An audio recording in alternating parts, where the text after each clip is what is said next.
Greetings and salutations everyone, I'm Mechamac. This is Let's Play Glitch Fairy. In the last episode we talked to everyone and we barely had any time to do anything interesting, but we did actually unlock the secret level. It is up here.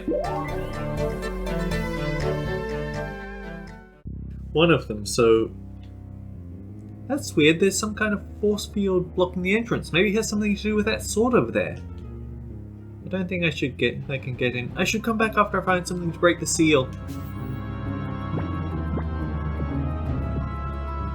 Have you heard of the rare doll with two swords that can cut through anything? Huh, well, I guess that's something to come back to later.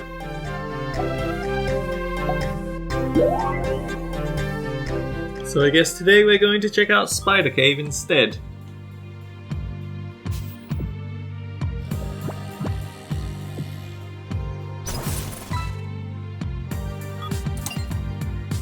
Wait, what?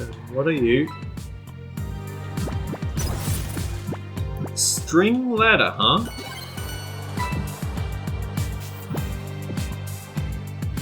A temple. Maybe the skull's owner is in there?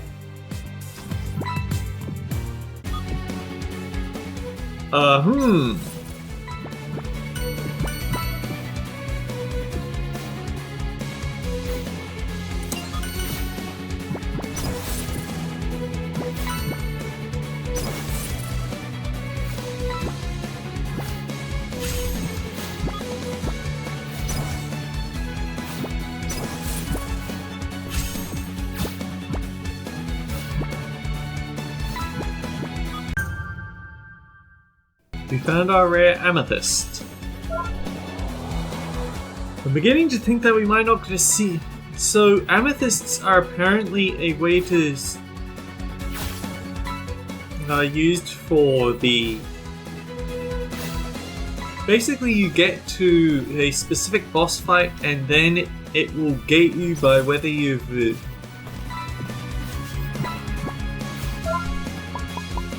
And it will gate you based on whether you've actually gotten amethysts or not. They're used for that. I don't know whether you have to get all the amethysts or a certain amount.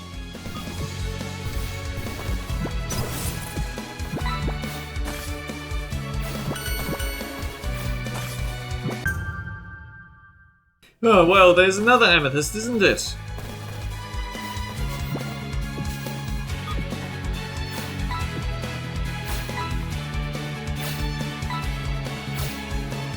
I also actually saw the game's developer on DeviantArt. That's kind of interesting.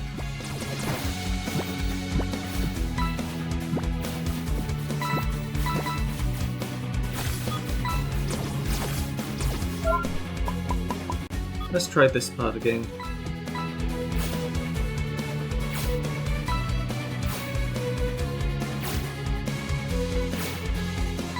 But I also know that we've still got a very long way to go before we reach that point.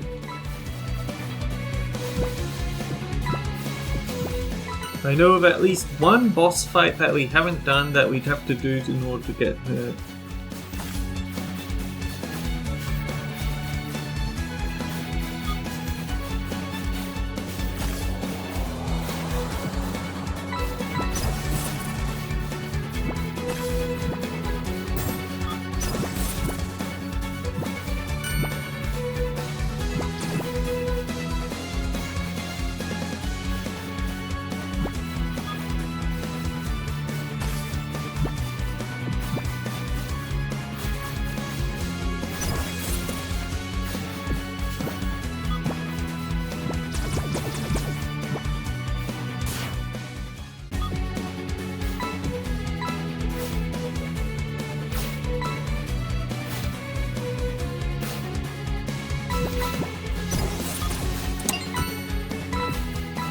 Okay, I'll save that one up there.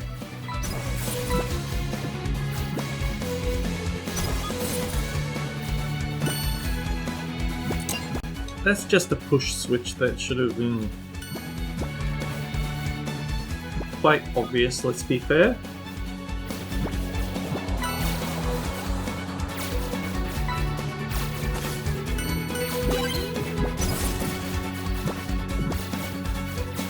Hang on, that I think that ghost was humming.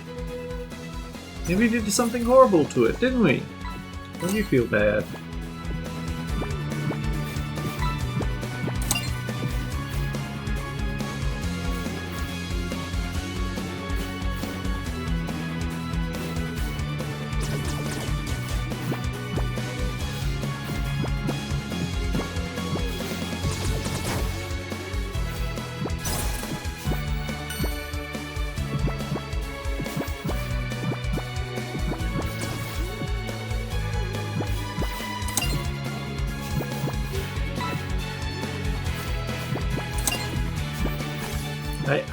Okay, so what I was saying was I actually saw that the game's developer has a DeviantArt account, and they did actually get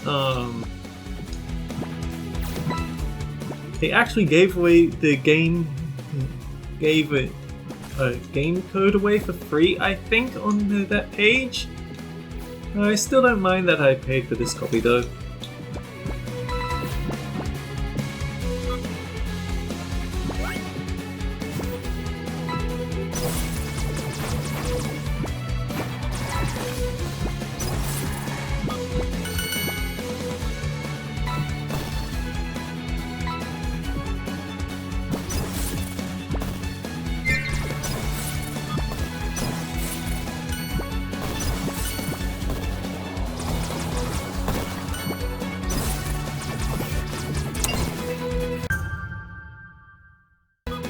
Imagine making it that far only to find you just don't have enough glitch beam left.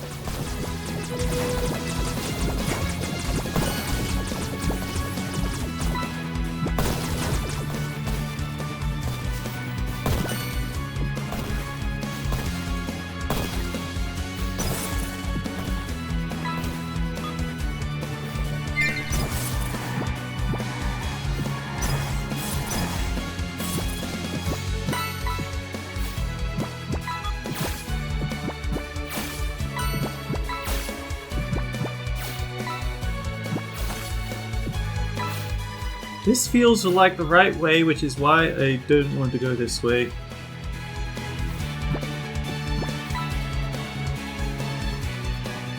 Oh dear.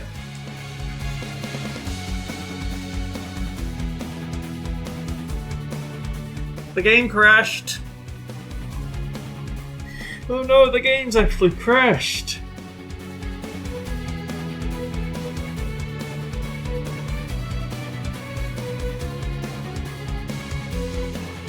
Okay, catch you back when I get to where I just failed. It's a good thing this game autosaves after every collectible, right? Hey there, we're back.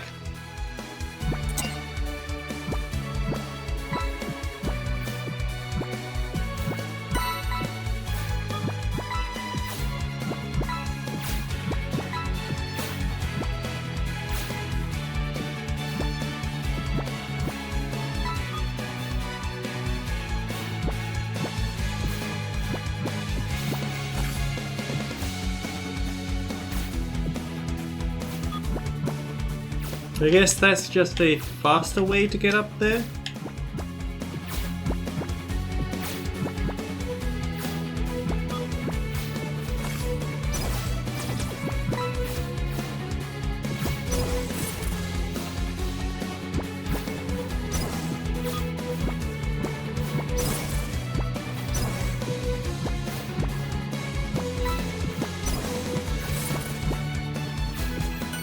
Yeah, and this is the actual secret thing that we just collected.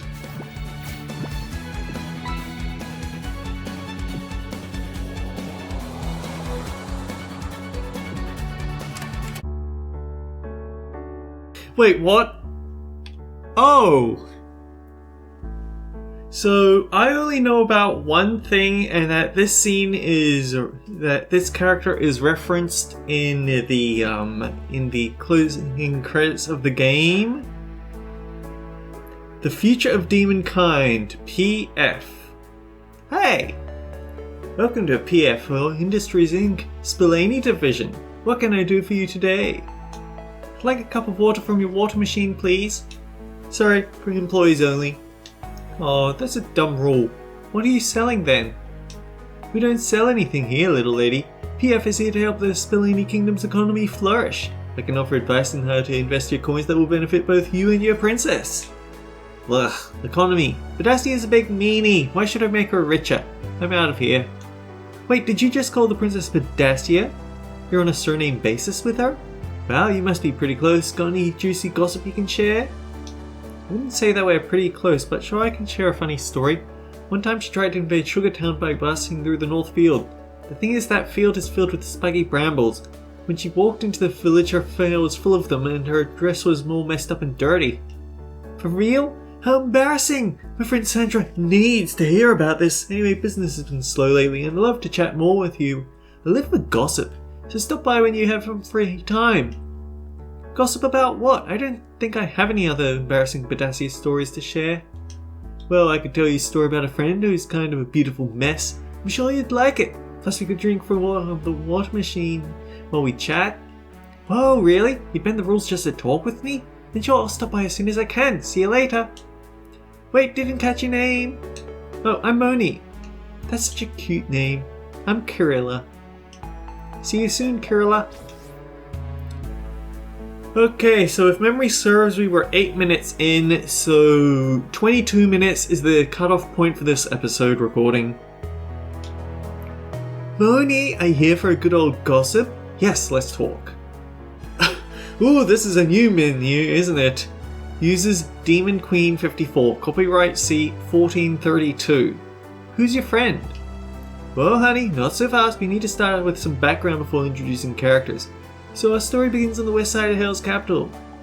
What's that? It sounds like a band. You don't know about Hell's capital, the home of all demons? It's a very technologically advanced city located on the East Continent, which is far, far away from Spillini. As I was saying, our story begins on the west side of Hell's capital. During a hot summer day, a field kid walks up to... A field kid? Is that some sort of potato hybrid child? Ah, screw it. I'll drop the story till I act and give you a quick lesson in demon lore. Hell's capital population is always extremely busy, so a good portion of it doesn't have time to raise children. I was lucky my parents raised me. Most demons don't get that chance. More than half our species' babies are brought up to the field right after the birth. We call those field kids. That's sad. What happens to the baby after the parents abandon them? The nurse, yeah, that's really the name of the field's owner, don't ask, takes it under her care. First she brings the newborn to the feeding room and assigns it a random selected first and last name. After that she transforms it to vaccination and medical evaluation center. Once the baby is medically sound and well fed, it's moved to the community room. That's where the toddlers play and socialize with each other. The babies stay in the field's facilities until the nurse deems them independent, which is usually by once they reach their birthday. Sounds like it's run like a factory or something. Sheesh! What happens to younglings after they become dependent? The nurse transfers them to first school, where the teacher, the school's owner, will take care of them for the whole duration of their dependent years. This place offers everything the kids need to grow up strong and smart. Quality food, educative toys, comfy beds, clean clothes every day, personalized pencils, you name it. Oh, it looks like my boss just sent me an email. I better get back to work before he catches me slacking off again. He got so mad last time he almost had a heart attack. Almost. Better luck next time, right? Anyway, come back later, I'll tell you more about her culture. She looks so thrilled for us to come over here and talk.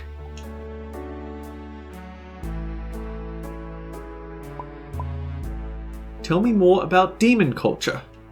Where were we? Alright, I just told you about first school. As I was saying, the teacher takes really good care of the kids. They usually stay there for 3 years or so until they're considered independent. After that, the teacher sends them to second school where the field children are mixed up with family children like me. Now, second school isn't a traditional school. It's like a small town where children live together without any adults. That sounds like a disaster waiting to happen, just saying. Like when he said, really? That sounds like a recipe for disaster. What happens if there's bullying or some kid cheats during an exam? Who's going to stop that if there are no adults around? Who teaches the class? Wait, don't tell me the teachers are children too. There are no teachers, and don't worry, the principal has an eye on kids at all times. The way to deliver his instant discipline made it impossible for the troublemakers to even think about bullying and cheating. That's weird, but I suppose I can't complain if there's no bullying. How do you learn stuff without teachers, though? Giant screens in each classroom are wired directly to the principal's library. The kids have access to tons and tons of books and pre-recorded classes and multiples of topics. Anyway, I think that's enough demon lore for now. Let's take it back to the story I wanted to tell you in the first place. Alright, we're going to tell me a story about your weird friend. I'm all ears. Great, so I met my friend in second school during lunch break. That day I was bummed out and hungry because I dropped my food tray and couldn't get a new one. Principal wanted us to learn a life lesson on how resources are limited and blah blah blah. If you waste food, you have to wait for your next meal instead. I was sitting alone at an empty table, fuming over the whole thing, when she approached me. She introduced herself a bit too formally, then offered to share dinner with me. Her name was Cor. After I ate most of her meal, we went for a walk and talked a lot. She was awkward, but we really clicked. I started hanging out with her every day. We quickly became best friends. I hated second school, but having Cor around made it way more fun.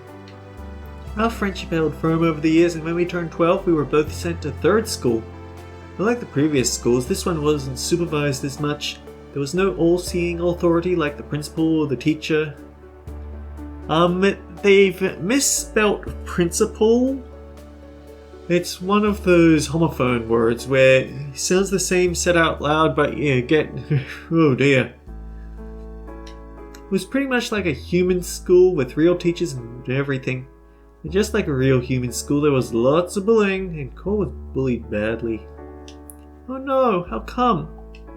Well, we demons aren't very sentimental. We're self-centered, snarky, straight to the point, and laid back.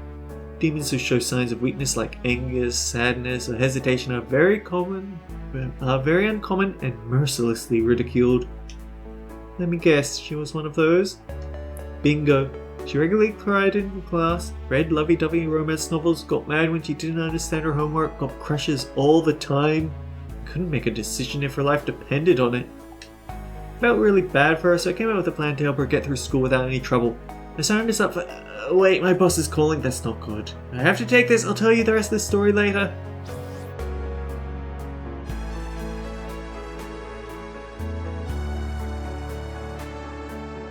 An hours later. I want to hear the next part of the story. As I was saying, Cole had a rough time in third school. Seeing her struggle every day was so sad and nobody seemed to care besides me. After many solo brainstorming sessions, I came up with a plan to make her school journey less painful. I signed us up in a school sports team. Good idea, what kind of sport was it? Flight and fire is a popular team sport in Hell's capital. Players fly at high speed while blasting targets with fireballs to score points, test your reflexes and aiming skills. Sounds fun! It is, I was good at it, but Cole was incredible. She was our team's quickest flyer and best sharpshooter. Seeing her in action was beautiful. Cole's self-confidence went through the roof during matches. It was like she was a new person. I'm glad everything turned out fine. What a lovely story. Oh, it isn't over yet. I'll tell you about what happened next another time. I need to send my boss a fax before he calls again. I'd do anything not to hear his voice for a day. Talk to you later.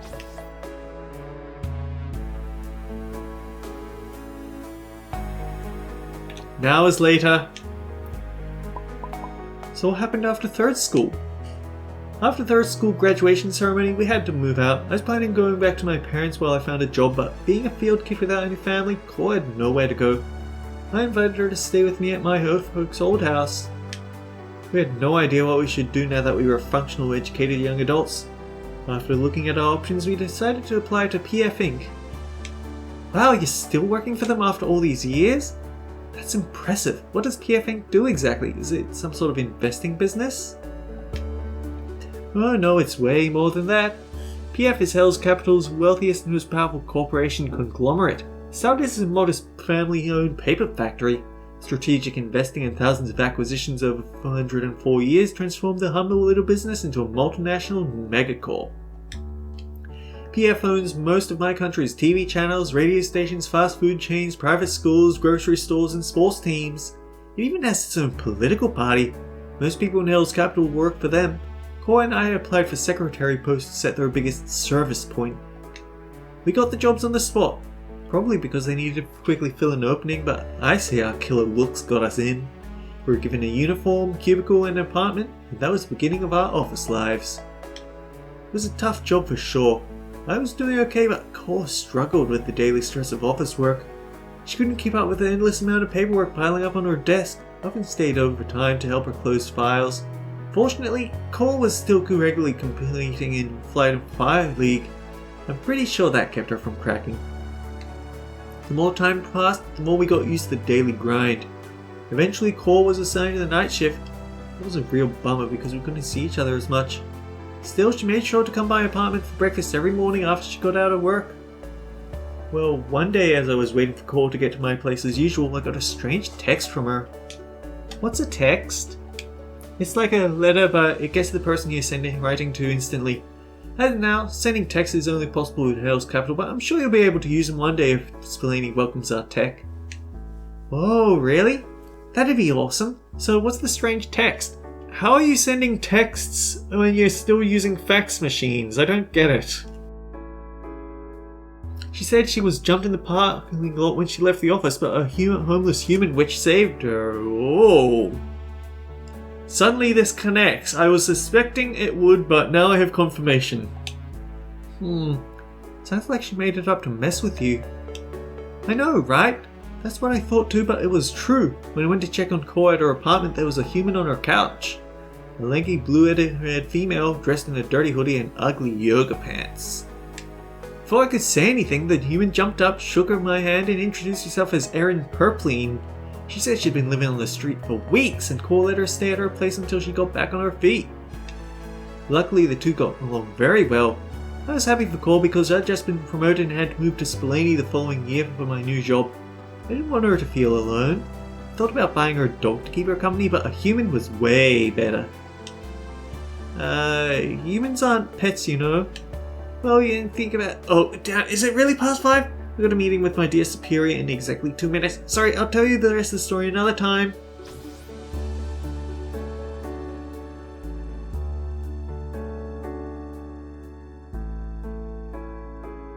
That was another time.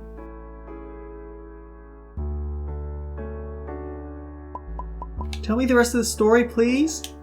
In the months before my big move to Spillane, I hung out a lot with Cole and became good friends with Erin. I was happy to make such a lovely new friend, but it made leaving Hell's Capital even harder. When I left, I promised to write to them often and visit them every year for their birthdays, even if Spillane was far away. The letters always had good news. Cole was still working for PF while competing in flight and fire tournaments in their spare time. Erin started a small door-to-door potion selling business to help pay rent. They adopted a few cats, you know, heartwarming stuff. Sadly, a few months ago, something unexpected happened. Uh-oh. As I was getting ready for my yearly visit, I got a letter from Cole with no return address. It said she'd had her flying ability revoked due to misconduct. What? They can take away your flying power just like that? Yeah, Hell's Capital's laws are stringent and unforgiving. Their government considers flying a privilege, not a right, so they can easily take it from you. Do they use weird red skulls to take people's flying power away? No, they have machines that extract essences and powers. Anyway, she couldn't appeal the decision due to her financial status. I mean, you can barely afford rent with a PF salary, having no one else to turn to. Cole asked her boss for a loan to pay for a lawyer. She thought he'd understand her situation and help her. After all, Cole had been a loyal employee for almost a decade. She never complained about overtime, asked for a raise, or arrived late. Well, she couldn't have been more wrong. Not only did he refuse, but he fired her on the spot. PF didn't want anything to do with anyone who had a run-in with the law. What's worse is that she also got kicked out of Flight and Fire League since she couldn't fly anymore. Even with Erin's help, Cole couldn't afford her rent and was evicted. She ended the letter saying she'd contact me soon as she got a new place. That was 6 months ago. I miss her a lot. Well, that's it. Thanks for listening to my story, even though the ending is kinda a bummer. Don't worry, I liked it. I'm glad your gossip ended up being a story about you and your friends. I was sure we'd talk about people embarrassing themselves and stuff. Alright, I totally forgot about the whole gossip thing. Well, thanks for stopping by and lending an ear. We have one more thing to discuss though. Can you tell me more about yourself? You want to know more about me? Oh, that's adorable. Well, let's see. I'm sure you noticed that I look pretty different than your typical demon. No tail, no wings, weird tattoos. That's because I'm a rare rune demon, a rare type of hell creature. Rune demon, huh? What kind of powers do you have? My powers are all mind-based, you know, stuff like telekinesis, mind control, levitation, inducing paralysis, putting people to sleep, classic psychic affairs. That sounds awesome! Can you teach me how to do all that? Sorry, Moni, but these kind of powers can't be learned. I was born with them. It's in my blood. Oh, I see. Well, can you give me some of your blood? I never thought an Airy would ask me that. It was nice talking to you, but I have to get back to work. Hit me up later if you want to talk. Will do. Wait, Moni, I almost forgot. I was really missing Ibery. I had a lot of free time recently, so I made this. It's embarrassing, I know, but I'd like you to have it. Really? Thanks, it's so well made. Glad you like it. Took me months of hard work to make it look nice. I'll take good care of it. I'm sure you will. You can stop by any time you feel like talking over a cup of water again. Take care. Interesting. I feel like they might need to have a little bit of a look at their dialogue a second time over, because it looks like certain things are missing.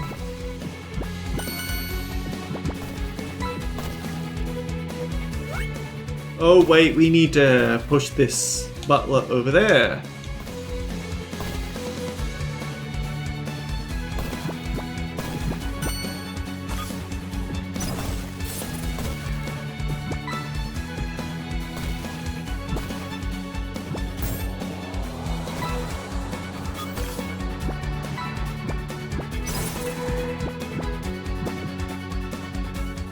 Okay, where's the humming ghost?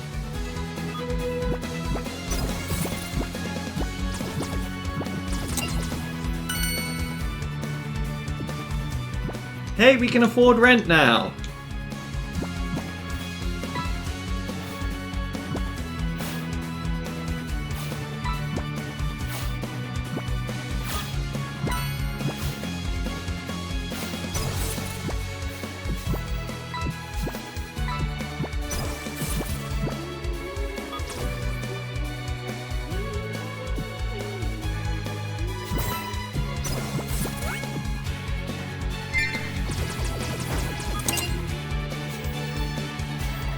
Okay, I think we just barely managed to get that shot into place.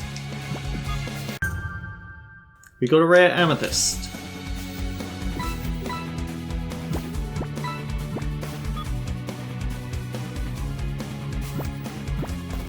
Oh, yikes.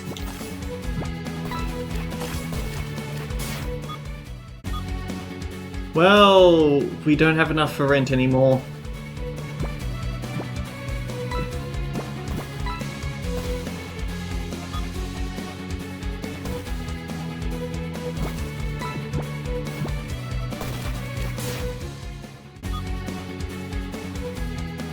Okay, I think I found a money sink.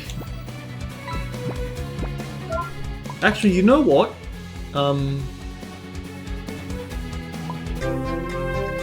We get to keep money.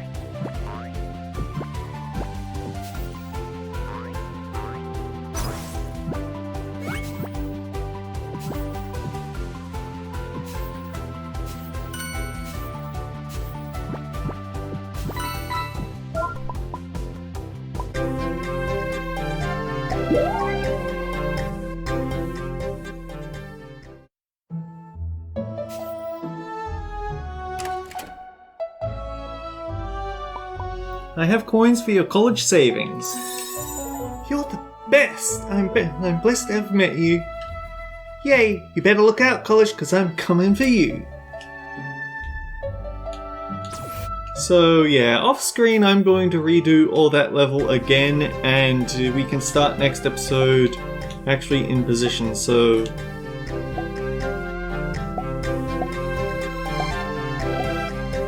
Okay, I'm at least missing some amethysts, so...